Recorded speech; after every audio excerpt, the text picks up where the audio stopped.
Je suis Julie Mardon, je suis la responsable de l'option Saïnol au sein de Veta GrosSup. Et donc, je vous souhaite la bienvenue dans cette conférence dédiée à l'ingénieur agronome en agroalimentaire. L'objectif étant que je vous explique comment, en termes enfin, la formation qu'on propose à Veta GrosSup, qui est proposée en dernière année du cursus ingénieur, pour s'orienter vers ces métiers du secteur agroalimentaire. Donc, sont présents avec nous Vincent Douvry, qui est un diplômé de Veta GrosSup, qui a suivi cette option Saïnov en dernière année de son cursus, et puis Bamba Amar, qui est actuellement apprenant au sein de l'option en apprentissage.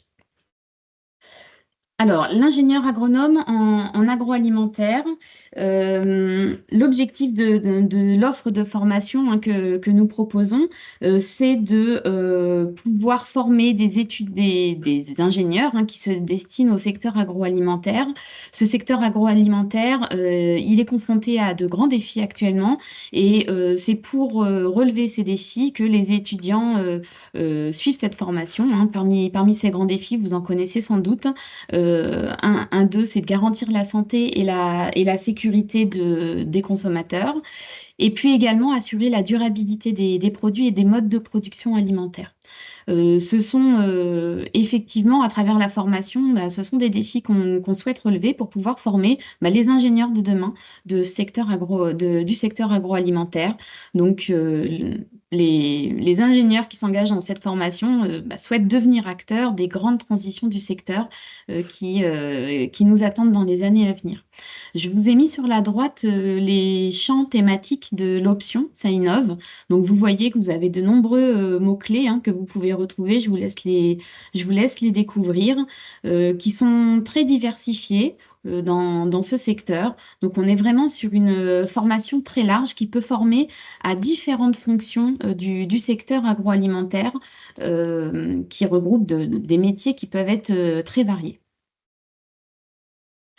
Euh, pour former les ingénieurs, on cible trois grandes compétences au sein de l'option Saïnov qui vous sont exposées. Donc, la première, c'est proposer et piloter l'innovation de produits alimentaires. Et on souhaite que cette innovation, elle tienne compte des attentes des consommateurs en termes de bien-être, en termes de santé, en termes de plaisir alimentaire également, donc répondre aux attentes des consommateurs, mais également tenir compte des contraintes de l'entreprise. Cette première grande compétence, c'est une compétence importante qu'on vise dans la formation. La seconde compétence, c'est accompagner l'amélioration continue au sein de l'entreprise agroalimentaire, c'est-à-dire se former à tous les processus, tous les systèmes qui peuvent permettre à l'entreprise agroalimentaire d'être performante dans son activité et dans les produits produits ou services qu'elle peut proposer. Et puis la troisième compétence, elle est autour de la gestion des ressources de l'entreprise. Ces ressources, elles peuvent être très diverses. Elles peuvent être des ressources matérielles, par exemple, comme des équipements. Elles peuvent être des ressources financières. Elles peuvent être des ressources humaines. Donc c'est également un champ qu'on investit énormément dans la formation. Donc, pour acquérir ces trois grandes compétences clés, on organise la formation en unités d'enseignement, ce qu'on appelle les UE, qui vous sont présentées à l'écran. Donc, on a par exemple une UE innovation alimentaire qui est relativement importante, qui a pour objectif de former les étudiants à la démarche d'innovation par des approches méthodologiques qui permettent de mettre en place des expérimentations, des expériences qui permettent de développer des produits ou d'améliorer des produits, de caractériser ces produits. On travaille également sur des notions autour de la santé du consommateur, puisque l'objectif est de proposer des produits qui soient les plus sains possibles. Autour du plaisir alimentaire et des qualités sensorielles des aliments, qui sont également enseignés. autour de thématiques telles que les emballages, hein, qui sont un secteur particulier auquel il faut avoir été formé. Et puis, on a également des modules d'enseignement autour de la détection des tendances de l'innovation qui sont enseignés par la participation à des salons professionnels qui permettent d'aller détecter les tendances de l'innovation pour bien comprendre les attentes des consommateurs, le marché et être capable de répondre par des innovations aux attentes de la population. On a une deuxième unité d'enseignement qui s'appelle Objectif QHSE. Alors, QHSE, ça signifie qualité, hygiène, sécurité, environnement. Il s'agit là de connaître tous les systèmes et différents référentiels qui permettent à l'entreprise de garantir la qualité et de son fonctionnement et des produits qu'elle propose. Donc ça, c'est un enseignement qui est assez important. On travaille également sur la maîtrise des risques sanitaires à travers des cas pratiques qui sont menés dans des entreprises partenaires, hein, dans lesquelles on va faire des cas pratiques hygiène, avec ensuite des travaux pratiques autour de microbiologie, hein, pour pouvoir faire une restitution à ces entreprises qui se sont prêtées à ce jeu-là. Donc c'est très...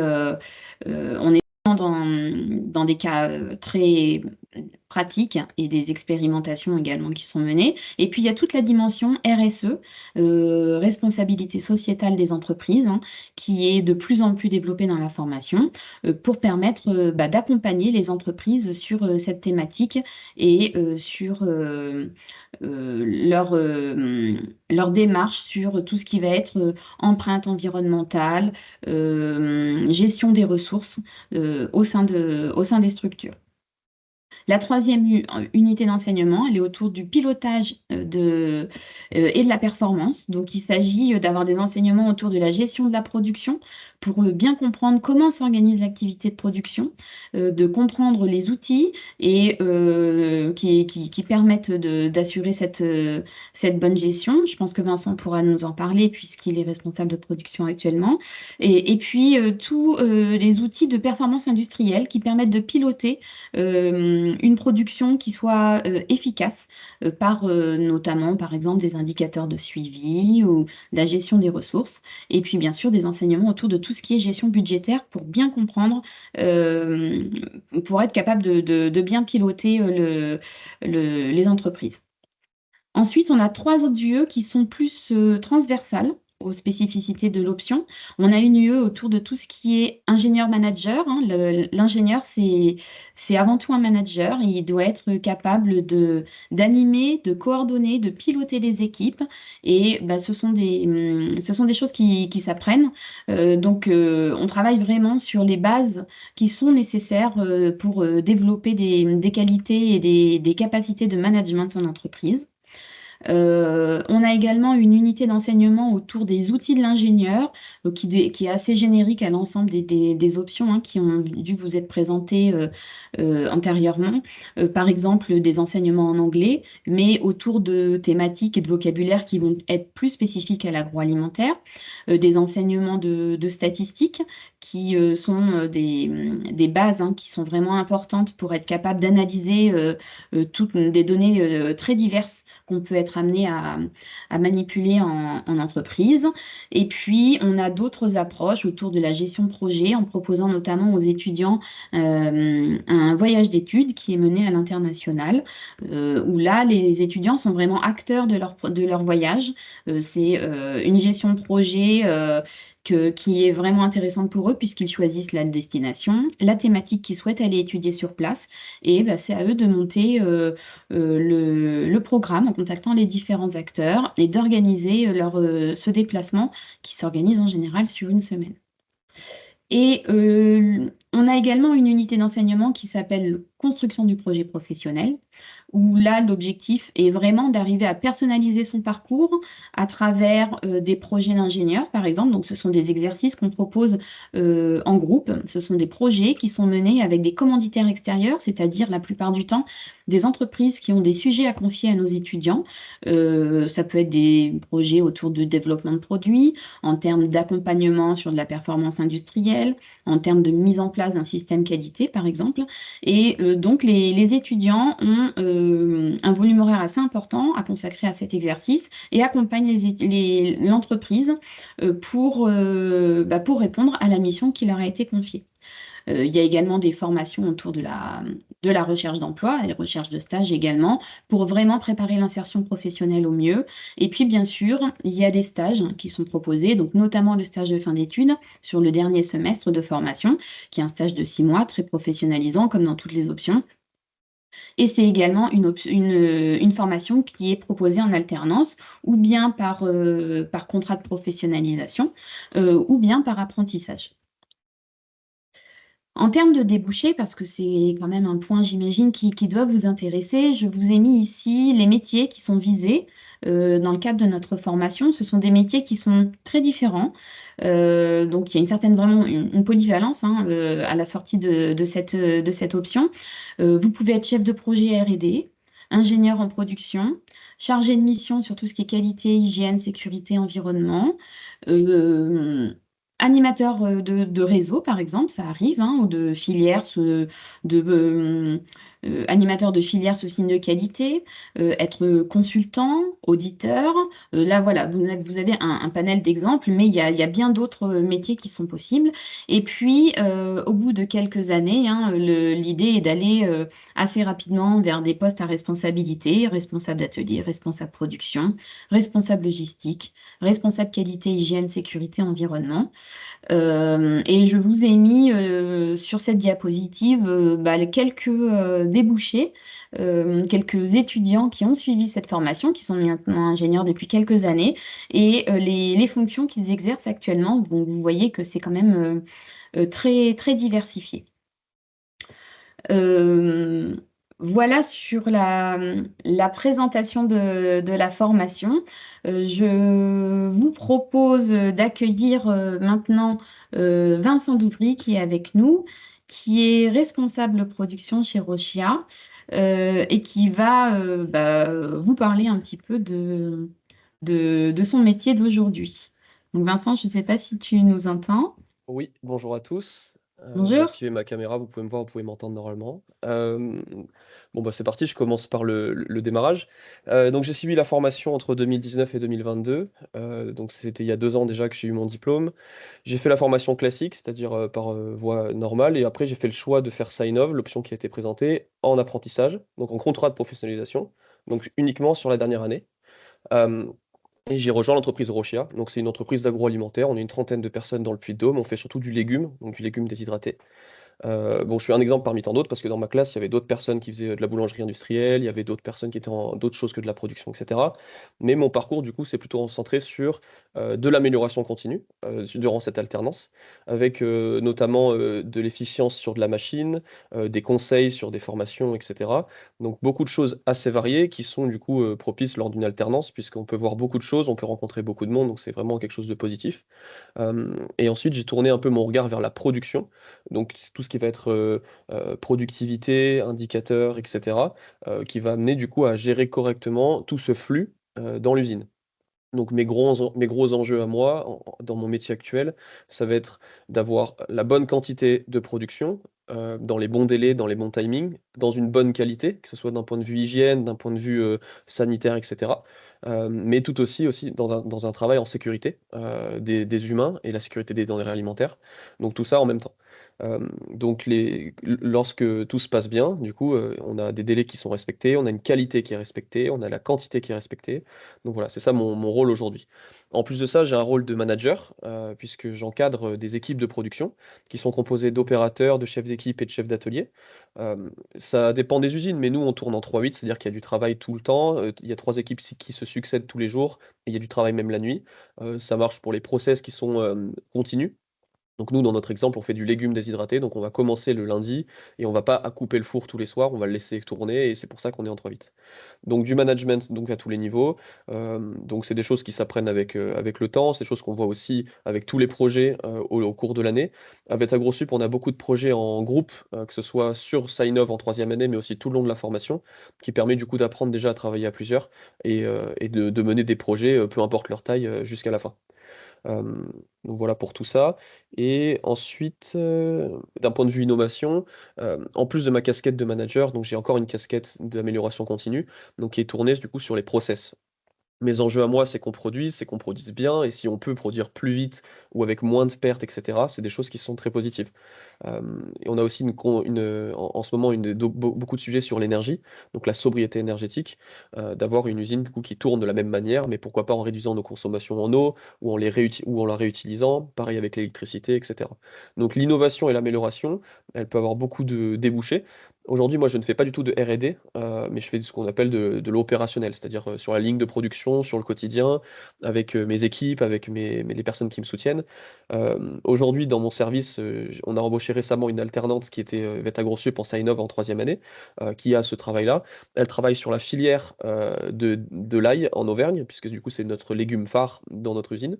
Hem Et elle va du coup travailler sur tout ce qui va être l'aspect, de la fourche à la fourchette à l'intérieur de l'usine, donc de l'aspect agriculteur, gestion des contrats, un peu d'itinéraire technique, un peu d'autres choses, mais aussi du coup en interne, avoir du coup, nous on choisit nous-mêmes nos légumes pour qu'ils soient, qu'ils correspondent à nos process. On va faire des analyses de rendement, donner des conseils pourquoi pas aux agriculteurs et cetera. Voilà, donc c'est des sujets et des débouchés qui sont assez variés. Donc moi je vous parle de mon cas dans le légume, mais du coup il y a beaucoup d'autres domaines. Ça peut être de la boulangerie, ça peut être, sur de la laiterie et cetera, et cetera. Mmh. C'est Voilà bien. pour les je vous laisse, si vous avez des questions très spécifiques, vous pouvez les écrire dans le chat à côté. J'ai essayé d'être concis, mais si vous avez d'autres idées, j'y répondrai avec plaisir. Ouais. Bah, merci en tout cas pour, cette petite, présentation. Effectivement, on n'en a pas parlé, mais il y a beaucoup d'étudiants qui partent vers le secteur agroalimentaire, mais le secteur agroalimentaire, c'est très large. C'est-à-dire qu'on a des gens qui partent parfois en biotechnologie, parfois sur du pet food, parfois, en cosmétique, d'accord? Donc, quand on dit agroalimentaire, c'est vraiment agroalimentaire vraiment au sens large, hein, et ça touche, aussi, à d'autres domaines. Alors moi, je ne vois pas le chat, donc est-ce que Bamba, tu peux nous dire s'il y a des questions dans le chat? Non, pour le moment, il n'y a pas de questions. Il n'y a pas de questions pour le moment. N'hésitez pas en tout cas à poser vos questions, hein. C'est vraiment, l'occasion qu'on puisse échanger, très facilement. Il y a peut-être un élément que je n'ai pas décrit, au niveau de l'option. On a beaucoup parlé de thématiques, mais on n'a pas beaucoup parlé de pratiques pédagogiques. Peut-être un point qu'il est important de soulever, c'est qu'en dernière année, on est vraiment sur une approche très professionnalisante.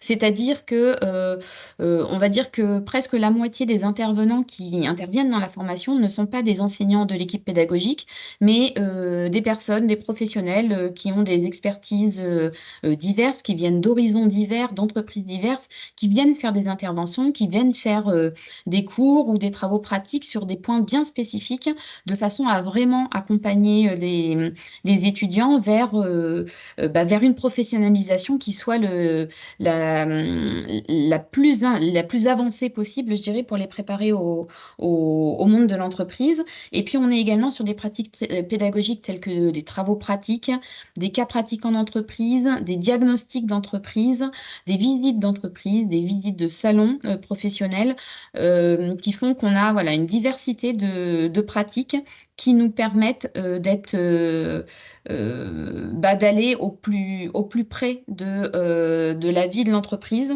et de s'approprier cet environnement-là et faciliter ensuite l'insertion. Bamba, peut-être que toi, tu peux nous parler de l'apprentissage que tu réalises actuellement? Oui, bien Euh, sûr. Et il y a des questions.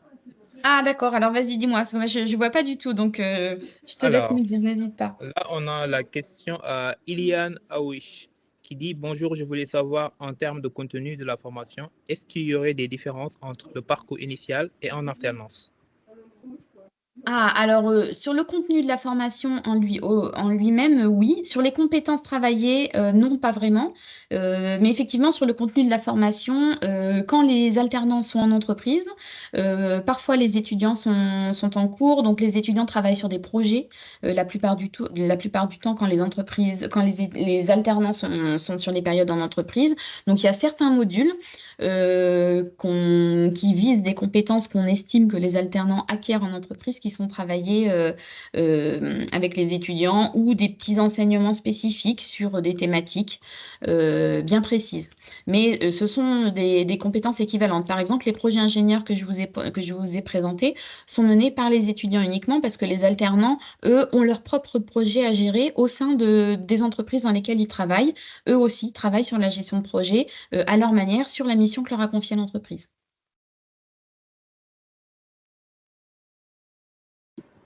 Parfait. Et il y a une autre question aussi, Oui. c'est il veut savoir s'il y a une répartition entre les différentes spécialités. Entre les différentes options, je suppose, en fait, en deuxième année, on demande aux étudiants de se positionner sur les options qu'ils choisissent en dernière année.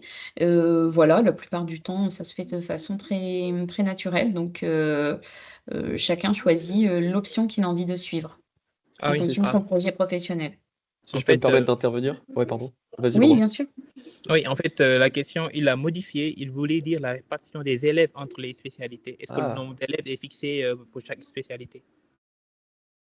Le nombre d'élèves, alors on doit avoir un maximum qui doit être de l'ordre de, je crois, 25 étudiants à peu près, mais la plupart du temps, on peut avoir des effectifs qui sont plus faibles. Donc la plupart du temps, il y a aucune difficulté pour se répartir dans les options qui sont souhaitées.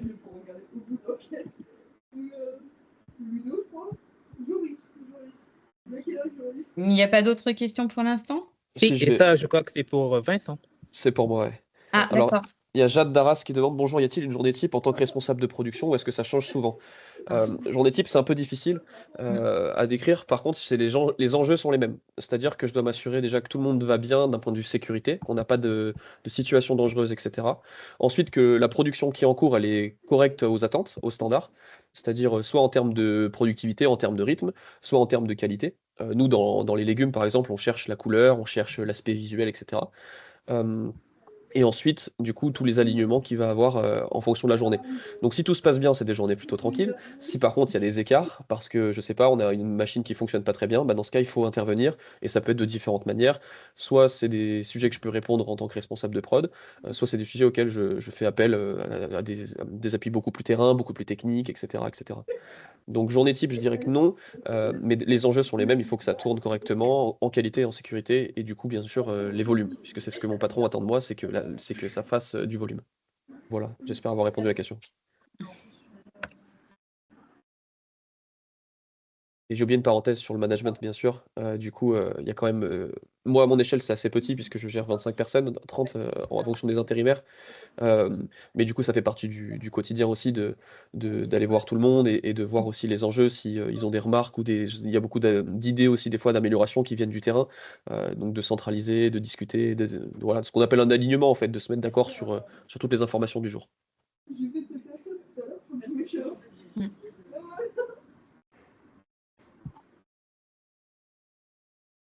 Alors, tout à l'heure, vous vouliez que je parle de la formation apprentissage.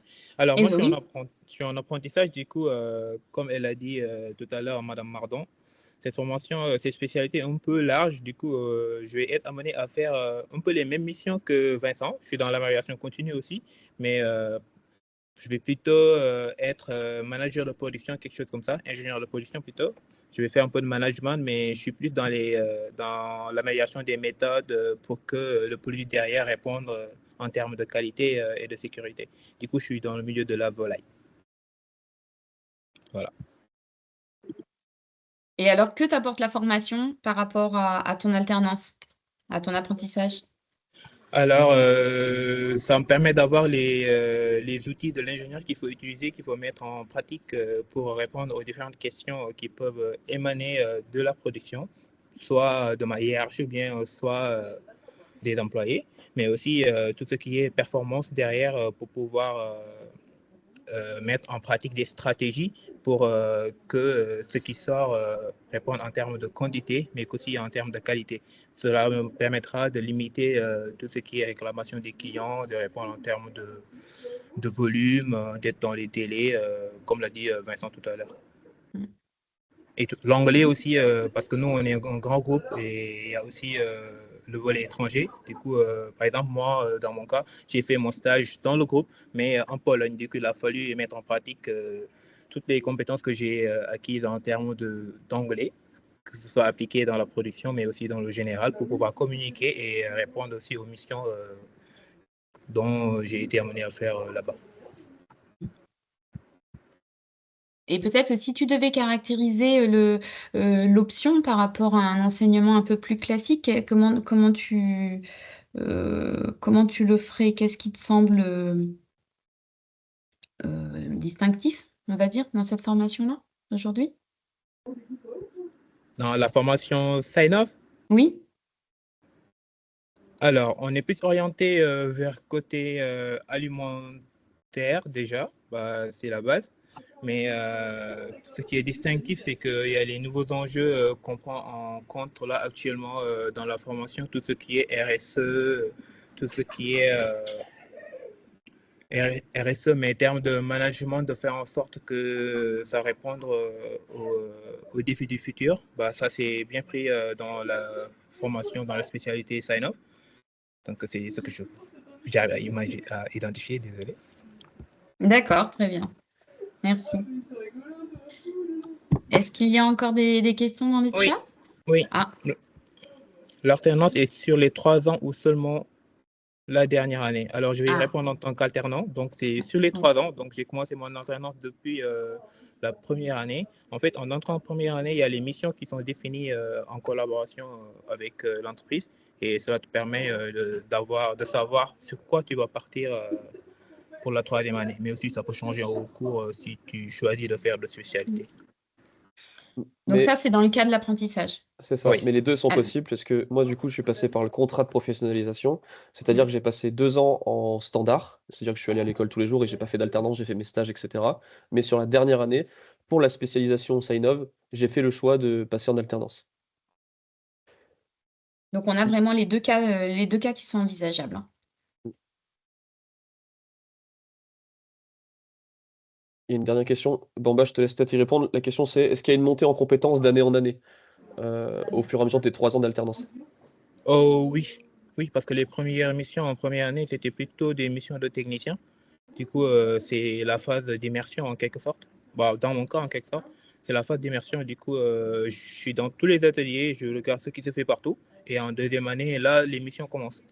Et moi, c'est que mon maître d'apprentissage a choisi de procéder ainsi pour me permettre déjà de découvrir le milieu, mais aussi de pouvoir évoluer et de savoir c'est quoi je vais travailler pour la 3e année. Du coup, là, pour la 3e année, je suis plutôt sur des missions d'ingénieur, de mettre en place 5S, d'essayer de voir, trouver des solutions sur les problèmes d'étiquetage, voir avec la production comment faire pour répondre à ça. Et là, pour mon mémoire, je vais plutôt travailler sur le lean management pour pouvoir mettre en place une culture d'amélioration continue dans l'entreprise. Effectivement, que ce soit sur les missions en entreprise ou que ce soit sur la formation à l'école, on a une montée en compétences progressive, où on part initialement d'un socle commun de connaissances, et puis on va vers de l'approfondissement et de la spécialisation au fur et à mesure, que ce soit aussi bien sur les missions en entreprise, où l'objectif est d'abord de bien comprendre le système de l'entreprise, des missions qui sont sans doute un peu plus simple dans un premier temps. Et puis, on finit par élargir l'envergure de ces missions, la prise de responsabilité, d'autonomie et la prise d'initiative également pour arriver à un niveau ingénieur en dernière année. Et il y a une autre question, Oui. c'est sur la rémunération de l'apprentissage. En fait, ça dépend de l'âge et ça dépend des entreprises aussi. Mais il y a un pourcentage qui est défini si tu as déjà fait de l'apprentissage, normalement, tu sais. Mais si tu n'as jamais fait de l'apprentissage, c'est un pourcentage qui augmente en fonction des années. Première année, c'est différent de ce que tu vas percevoir en deuxième année, c'est différent de ce que tu vas percevoir en troisième année. Et ça augmente. C'est du l'ordre de 50, 60, 70, quelque chose comme ça. Donc 60, 70, 80, quelque chose comme ça. Du Par SMIC, exemple, le pourcentage du SMIC. voilà, c'est les pourcentages du SMIC, oui. Mm. Et après, en troisième année, ça dépend des entreprises, tu peux avoir jusqu'à 100% du SMIC.